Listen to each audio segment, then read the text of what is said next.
Sí, bueno, buenas tardes a todos.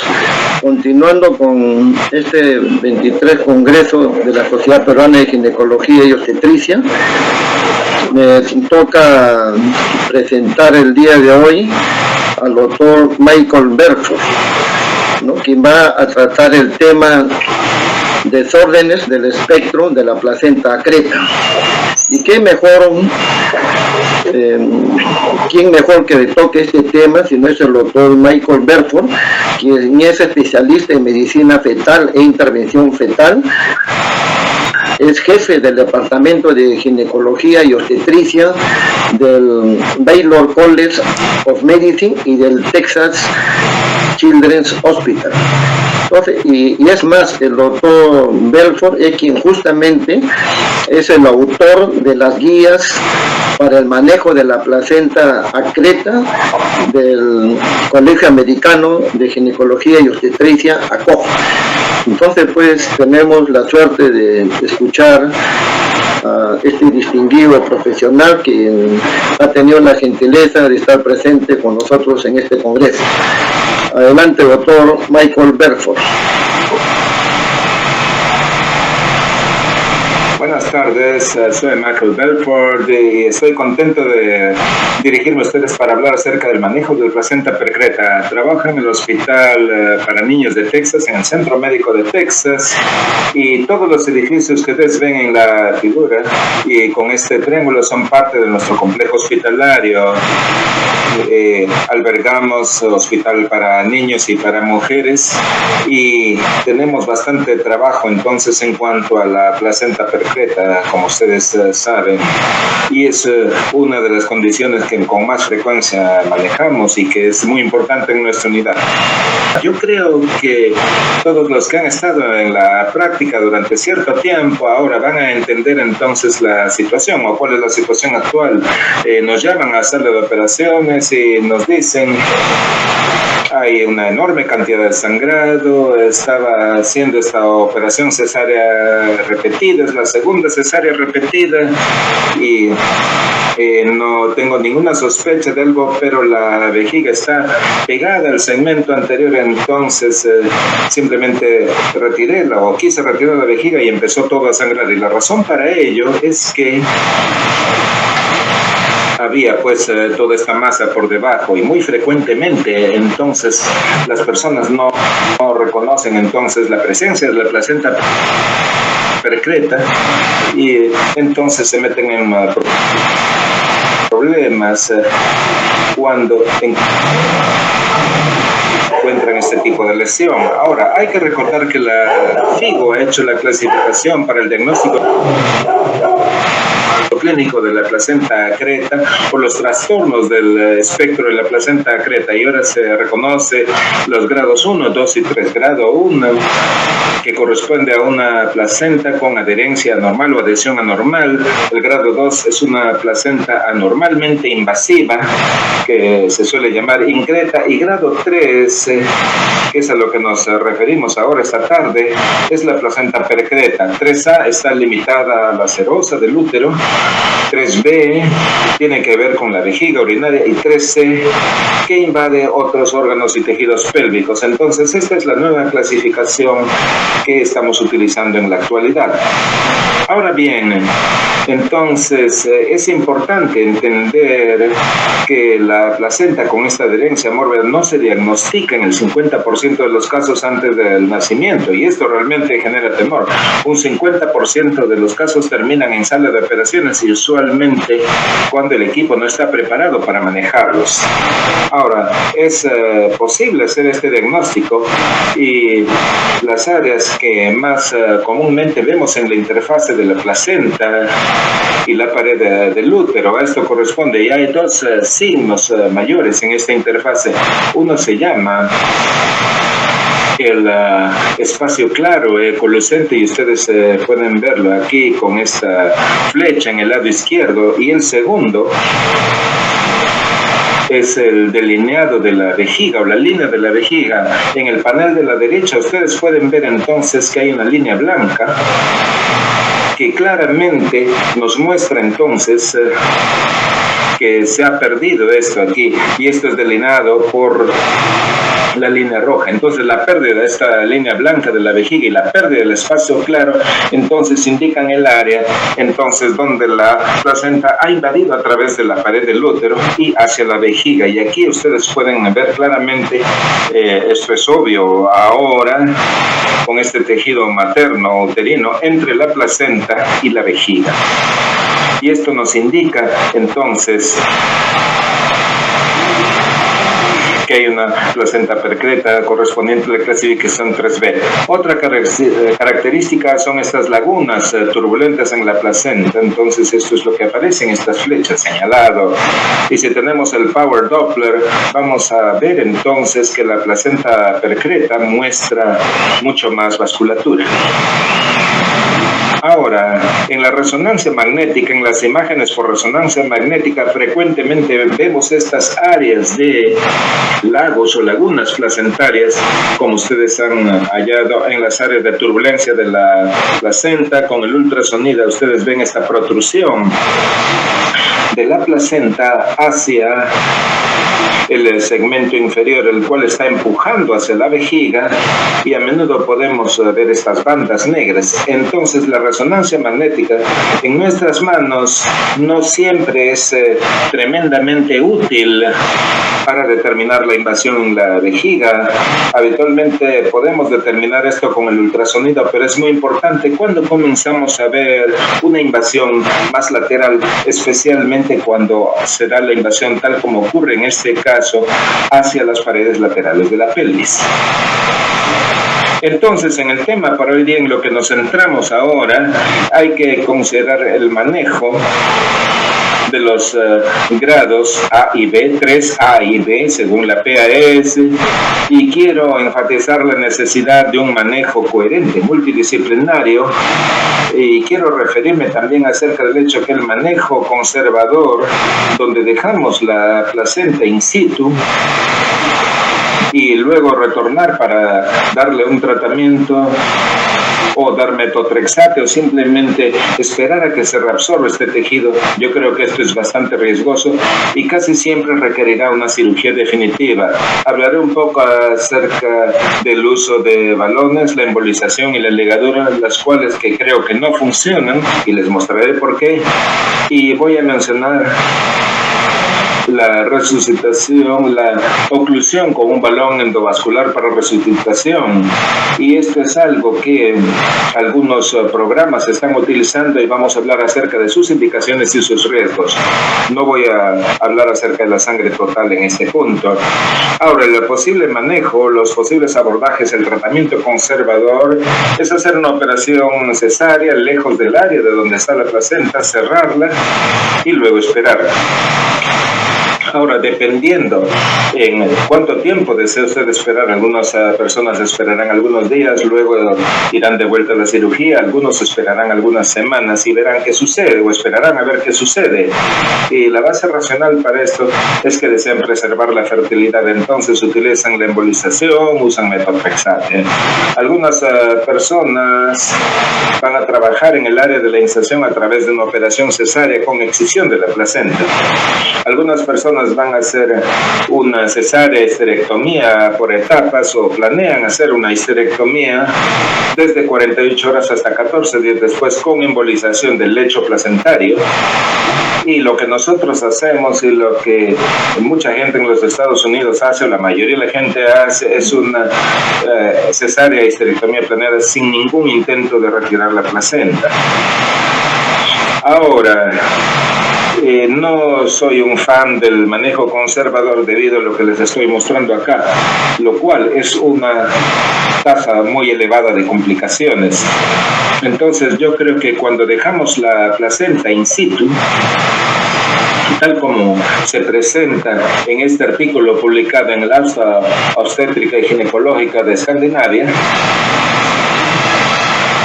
el 61% de las pacientes tuvieron una o más complicaciones dentro de las primeras 24 horas. y a más de 24 horas. Entonces, esto significa un montón de pacientes, muchísimas pacientes y problemas muy significativos, como ustedes pueden darse cuenta. Acá la placenta, dejándola in situ, tiene un riesgo más grande de hemorragia en el postoperatorio, de infección en el postoperatorio, o de hacer una esterectomía de emergencia. Entonces no hacemos esto ni lo recomendamos. Y yo creo que si vamos a hacer una cirugía definitiva en estos casos, se necesita tener un equipo muy experimentado y con muchos recursos, que debe tener una experiencia de manejo de varios casos para mantener su competencia. Se necesita entrenamiento suficiente y experiencia. ¿Cuánto es suficiente para esto? No estoy seguro, pero nosotros pensamos que probablemente 10 o 15 de estos casos por año probablemente es lo suficiente como para mantener una experiencia y competencia. Se necesita que la institución y los médicos estén de acuerdo con su plan, que los médicos le refieran pacientes y que estén contentos con sus resultados. Y es importante también tener la aceptación cultural de la histerectomía como una opción razonable en su comunidad.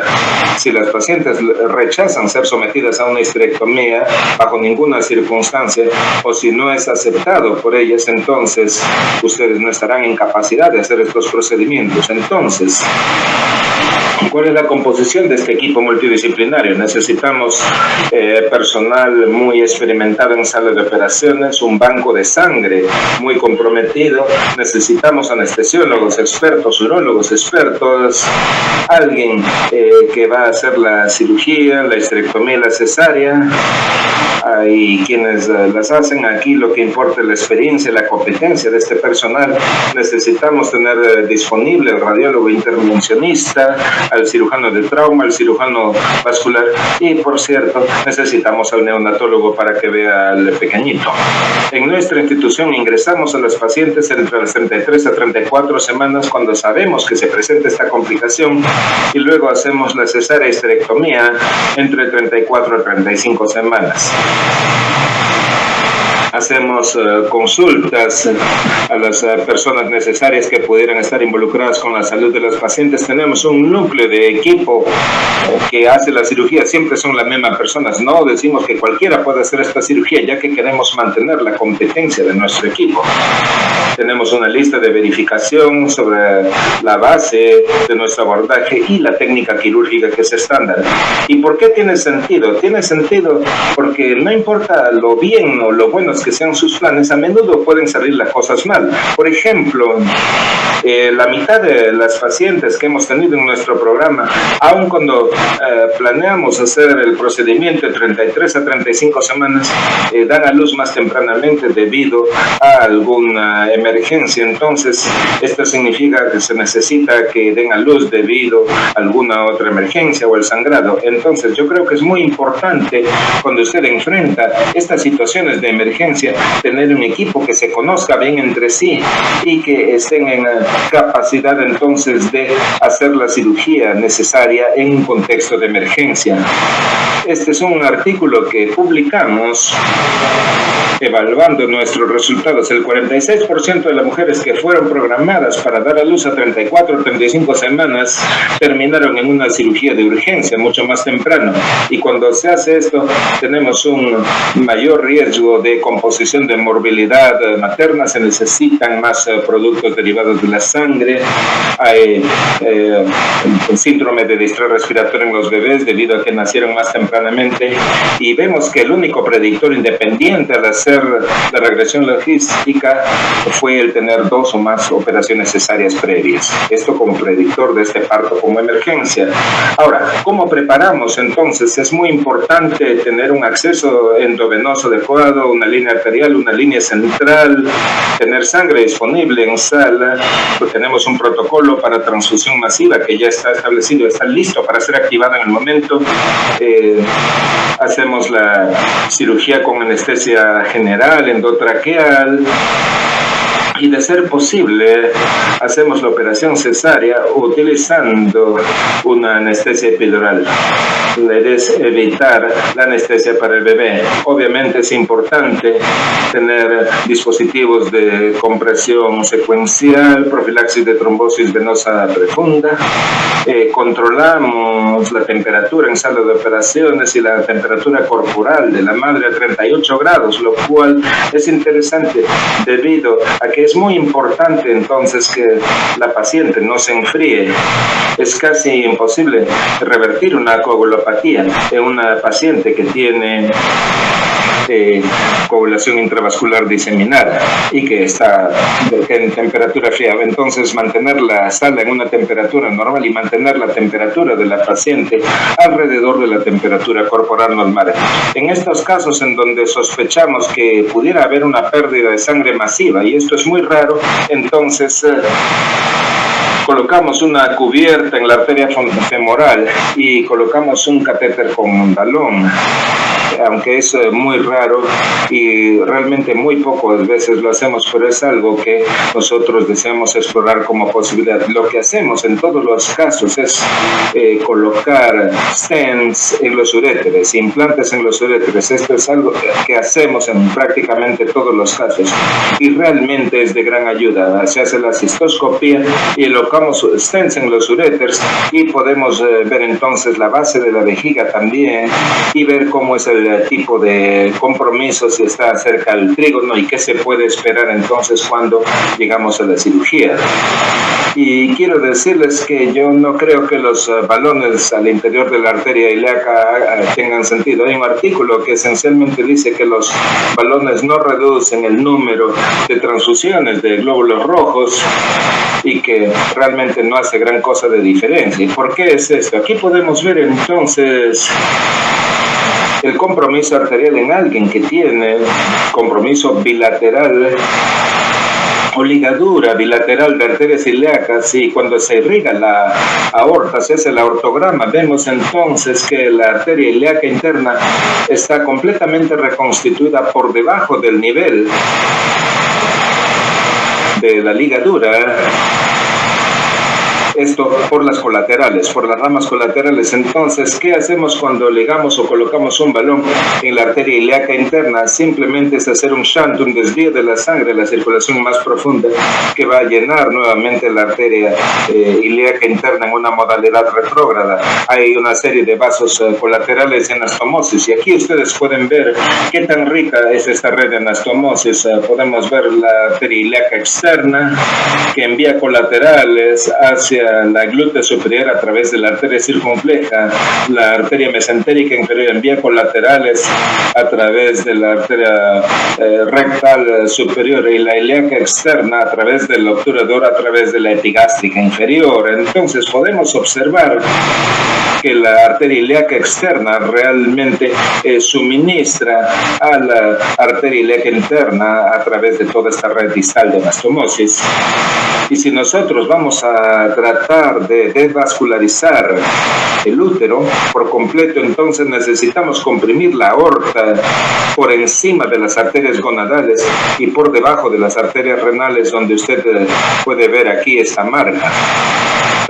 Entonces, esta es la única forma en la cual vamos a desvascularizar por completo el útero en una situación donde hay toda esta complicación de sangrado. Se puede hacer compresión aórtica o se puede hacer entonces también, esta es una figura de un artículo alemán de 1922, hace cerca de 100 años, pero yo creo que en esta era moderna esto puede hacerse con una pinza o puede hacerse con este catéter Reboa que les he mencionado, y es allí en donde este catéter se coloca al interior de la arteria femoral común y se sube a través de esta arteria hasta llegar a la zona 3 de la aorta. Y no vamos a hablar mucho acerca de esto. Los cirujanos de trauma y los radiólogos intervencionistas saben mucho más de esto. Es una lista de indicaciones muy restringida para colocar estos catéteres Reboa. Ahora, lo que se ha evaluado en metaanálisis, se han realizado metaanálisis, mejor dicho, por lo menos en este artículo que viene de China, ellos dicen que tener una balón, una oclusión de la aorta abdominal con esta oclusión con balón es seguro y efectivo, eso es lo que ellos sostienen.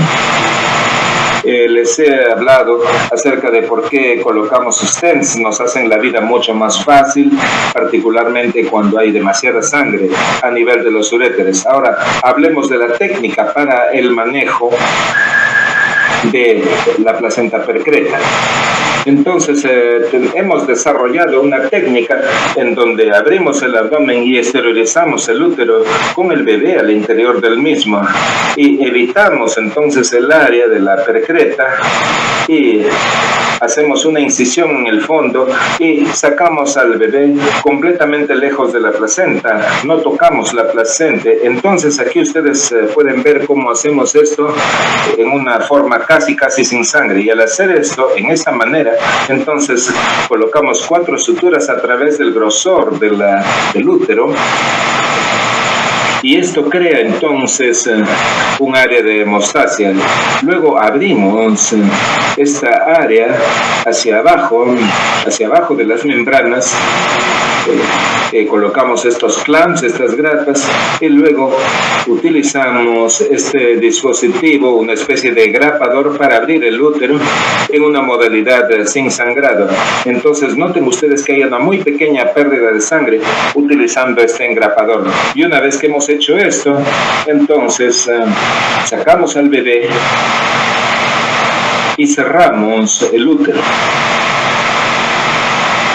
Y luego procedemos con la histerectomía. Utilizamos el dispositivo de coagulación. Aquí noten ustedes cómo se usan las partes laterales del útero. Y utilizamos este dispositivo entonces para hacer la disección. Ahora, en cuanto a la vejiga en la percreta, entonces aquí hay que mirar con cuidado como un área real de peligro o de peligro real. Entonces, no se trata simplemente de empujar el segmento inferior, ya que en la mayoría de las circunstancias por debajo de esto se encuentra una enorme área vascular y la idea es separar en forma roma la vejiga, y esto podría causar entonces una hemorragia masiva, y hay que ser muy cuidadoso. Y hay que recordar también que la vejiga recibe irrigación de las arterias vesicales superiores, que a la vez irrigan la base de la placenta. Entonces, aun cuando usted ha ligado la arteria uterina, entonces usted está recibiendo más flujo sanguíneo a través de la arteria vesical superior, en algunos casos, antes que por la misma arteria uterina. Entonces, no pensar que basta con ligar la arteria uterina, y hay que tener mucho cuidado con esto. Entonces, noten ustedes acá todo este rico suministro vascular de la vejiga con las arterias vesicales superiores, justo aquí, las cuales ingresan a la vejiga y luego a través de la pared de la vejiga irrigan entonces toda esta área. Entonces, ¿cómo hacer el abordaje de la vejiga? Pasar para el caso 3B, entonces hay que resecar la invasión de la vejiga antes que tratar de disecarlo, y casi siempre usted deja la mayor parte de los vasos sanguíneos y tendría en todo caso que repararse la vejiga. Entonces es importante controlar el riego sanguíneo antes de disecar cualquier cosa que tenga que ver con el útero, y si no puede controlar las arterias uterinas antes de la disección, entonces les voy a mostrar el abordaje posterior que puede hacerse desde el interior del abdomen. Y es importante abrir la vejiga cuando hay esta invasión de la vejiga y simplemente cortar el área afectada de la vejiga y luego repararla. Entonces aquí ustedes pueden ver que la vejiga está fijada a la placenta. Llenamos la vejiga con volumen, y esto delinea el área en donde la vejiga está fijada, y entonces permite esto la disección con mayor facilidad, y utilizamos el LigaSure y el dispositivo de sellado para poder separar la vejiga. En estas áreas, recuerden, este dedo es muy peligroso, puede hacer un orificio en la placenta, y a menudo cuando hacemos una disección muy extensa, entonces retiramos mucho del músculo de la vejiga y no hace ninguna diferencia. Se daña la vejiga y tiene que reconstruirse posteriormente. Entonces, en estos casos, abrimos deliberadamente la vejiga y luego resecamos entonces esta área de la vejiga que ha quedado afectada. Ahora, ¿cómo manejamos o cómo nos las arreglamos cuando hay tanta protrusión hacia las paredes laterales de la pelvis? Entonces, nosotros jalamos el útero hacia adelante y colocamos un anillo de metal en la vagina, de manera tal que podemos palparlo por la parte posterior, o una vara de metal, mejor dicho, y la colocamos de manera tal que podemos cortar hacia debajo de esta estructura, y una vez que lo hacemos, abrimos la vagina hacia la parte posterior y luego cortamos dirigiéndonos hacia donde ocurre la invasión de la vejiga. Devascularizamos aquí todo y cortamos esta porción de la vejiga. Y aquí podemos ver entonces esta técnica, como se ha demostrado. Aquí tenemos el dispositivo, tenemos el útero que ha sido jalado hacia adelante, lo abrimos, vemos aquí los dos uréteres que son disecados, de manera tal que están claramente fuera de nuestro recorrido, y luego nos damos la vuelta o vamos circunnavegando el fornix, abriendo estos pedículos hasta que llegamos al área de la invasión. En ese punto entonces nosotros cortamos esta porción de la vejiga y posteriormente la reconstruimos.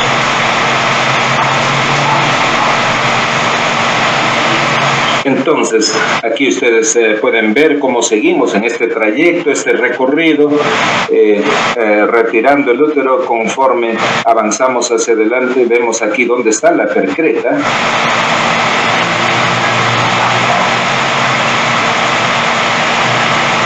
Eventualmente llegamos a estos pedículos y ustedes pueden ver aquí cómo se ha retirado el espécimen con la placenta. Hay que recordar, al hacer esta cirugía tenemos un cuarteto letal: coagulopatía, hipotermia, acidosis y desequilibrio electrolítico. Lo más importante de los electrolitos es el calcio y potasio. Entonces, cuando damos grandes volúmenes de sangre, por favor, hay que tener mucho en mente que estamos aumentando los niveles de potasio y se depleta el calcio. Entonces, lo hacemos empíricamente, una práctica que muchas veces pensamos es muy importante, y la idea es dar 1 gramo de cloruro de calcio por cada 4 unidades de paquetes globulares. Este es uno de nuestros casos. Esta es la cantidad de sangre que perdió la paciente, casi 19 unidades, y la paciente se mantuvo completamente estable a lo largo de la cirugía. Entonces hay que evitar la coagulopatía chequeando las plaquetas. La coagulación de la sangre también utilizamos crioprecipitado en forma liberal, y pensamos entonces que debieran mantenerse los niveles de fibrinógeno por encima de 300. Recordar que no se revierte con facilidad el fibrinógeno bajo, hay que usar crioprecipitado en algunos casos, y hay que tener estas concentraciones en valores adecuados. Evitar la acidosis. Los anestesiólogos monitorizan a la paciente, el estado de la paciente. La idea es evitar la acidosis, evitar la hipotermia, esto ya se mencionó varias veces, y chequear los niveles de potasio y calcio frecuentemente, y de ser necesario, entonces manejar el calcio, y al administrar las sales de calcio, al igual que evitar los desniveles de potasio con el manejo de la glucosa. Entonces, en esta cesárea esterectomía se realiza este procedimiento. Entonces, la idea es hacer un pack en el abdomen o colocar un balón o un catéter con un balón para poner presión en las paredes de la pelvis. No tiene que parar todo el sangrado, simplemente tiene que hacerlo más lento, lo suficientemente lento como para poder darle productos de la sangre a la paciente y resucitarlo. Y si usted está dando más de lo que la paciente pierde, entonces hay la probabilidad que usted revierta la acidosis, revierta la coagulopatía y salve a la paciente. y ustedes pueden utilizar diferentes sistemas de balones. En los casos de estas situaciones no hay que sacar a la paciente de sala de operaciones, entonces quizás suturar algo el abdomen, pero mantenga a la paciente en sala hasta que se encuentre totalmente estable. Es malo llevar a la paciente de sala a la sala de recuperación o la UCI y tratar de resucitarla en una condición tan inestable o críticamente inestable, sea en la UCI o en el ambiente de radiología intervencionista. La paciente debe quedarse en sala de operaciones donde usted podría hacer el procedimiento quirúrgico de ser necesario. Y si no tiene el balón, usted puede poner esponjas en todo caso en estas bolsas de plástico estéril y crear aquí esta suerte de empaquetado que hace presión, pone peso allí y colocarlos en la pelvis y mantener o evitar un mayor sangrado por parte de la paciente. Entonces, sea que deje el abdomen abierto o que use un clamp con un paño, es muy raro dejar el abdomen abierto. Usualmente hacemos este clamp con estos paños como mostramos en la figura. Y ya les he recordado que no hay que llevar a la paciente con sangrado activo a otras unidades, hay que manejar el tema en sala.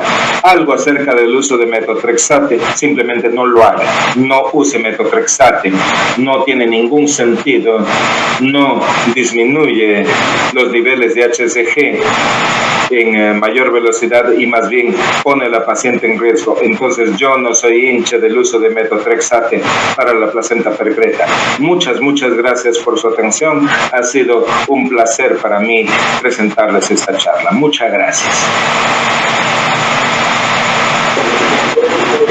Muy bien, agradecemos mucho al doctor Michael Berford por la brillante conferencia que nos ha brindado de un tema pues que cada vez vemos con más frecuencia en el Perú también. Muchas gracias, doctor Berford. Como esto se trata de una conferencia, no hay preguntas y más bien pasamos a la actividad siguiente, que es el